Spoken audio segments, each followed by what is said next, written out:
L'enfant de l'histoire de Hélène d'Estrêmes. Un enfant pleure. Il est, de toutes les images fortes, le souvenir de cette guerre qui me marquera pour toujours. Un enfant pleure, recroquevillé sur lui-même.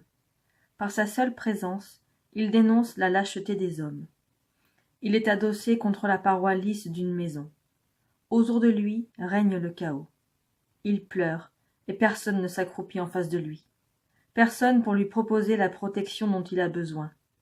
Personne pour l'entraîner à ses côtés, pour faire face, à deux, aux malheurs qui engendrent toutes les guerres. Lui ne peut s'y opposer seul. Il ne peut se dresser contre les barbares qui nous traquent sans relâche. Un enfant pleure, et je le regarde, immobile, indécise. Je ne suis pas différente des autres hommes. Pourtant je ne peux le laisser là. Ma conscience me presse de faire preuve de bonté. Ma raison se dresse pour me montrer que si je faisais preuve d'une telle compassion, je serais impitoyablement traqué à mon tour.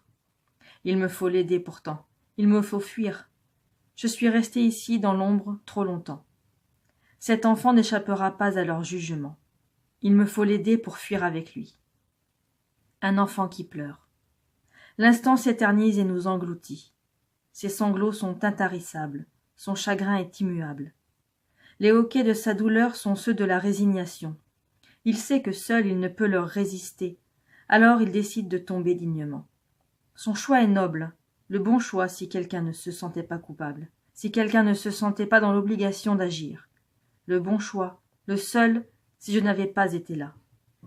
Une jeune femme est immobile. Son regard fixe l'enfant qui pleure.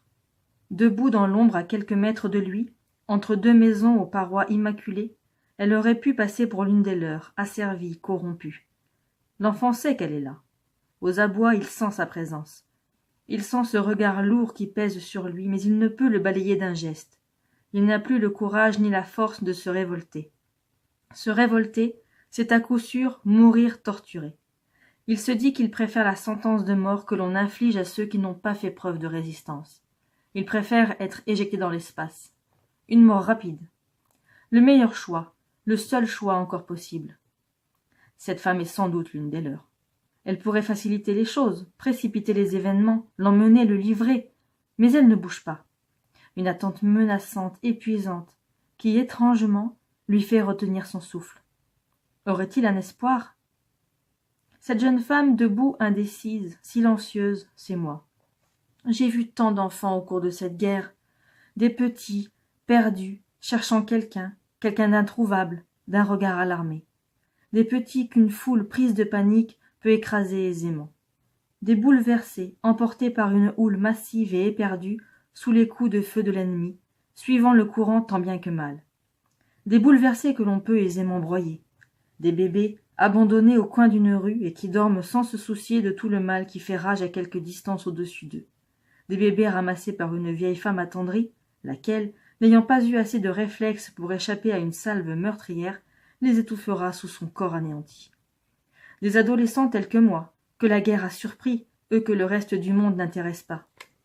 Des adolescents qui se feront enrôler par les uns ou les autres pour finalement se retrouver face à face et faucher un ami, un cousin, un amant.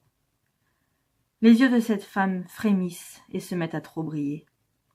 La plus belle image de cette guerre me revient, émouvante, bouleversante. Dans les cris, les coups de feu et les cavalcades de fuyards affolés, un cri de plus s'élève. Il passera inaperçu. Je m'arrête au détour d'une ruelle pour reprendre mon souffle et laisser passer les hommes apeurés, rassemblés en une foule meurtrière. J'espère alors échapper aux soldats. Et le cri se renouvelle, atroce appel à la délivrance. Il devient délivrance et bientôt chante avec lui une toute petite voix nasillarde. Par une fenêtre, je saisis alors l'image éternelle du bonheur. Elle, presque nue, en sueur et ensanglantée, mais heureuse malgré le tumulte extérieur qui fait trembler les murs. Lui, torse nu, le pantalon souillé, la peau moite, il regarde d'un air hébété le tout petit être qu'il tient dans ses bras et sur ses genoux. Émerveillé par la force de la nature. Cette force qui n'a que faire des caprices des hommes pour perpétuer leur existence. Il tend son bébé à sa femme. Je décide de m'éloigner, je ne veux pas en savoir davantage. J'espère qu'ils ont survécu jusqu'à présent. La femme immobile a pris une décision. Je veux que cet enfant qui pleure puisse vivre un jour ce moment d'incomparable bonheur. Mon corps s'anime. Je m'avance. Je le prends par la main. Je lui parle en chuchotant à son oreille. Il sourit. Nous partons ensemble. 2 jours plus tard, les combats nous séparent. J'ai eu le temps de lui expliquer tout ce qui avait traversé mon esprit le jour où mon geste lui a redonné le courage de survivre. Jour décisif pour nos 2 vies. J'avais 17 ans. Il en avait 8. J'en ai aujourd'hui 27. Je ne l'ai jamais revu. Quelqu'un frappe à ma porte. Surprenant. Qui peut savoir que je suis arrivé dans cette ville? Je prends tellement soin de me déplacer secrètement pour préserver ma sécurité depuis qu'ils ont remporté la première victoire.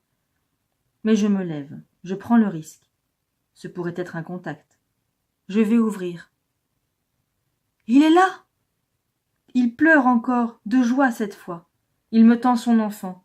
Une jeune femme les accompagne. L'histoire se répète, dit-il simplement.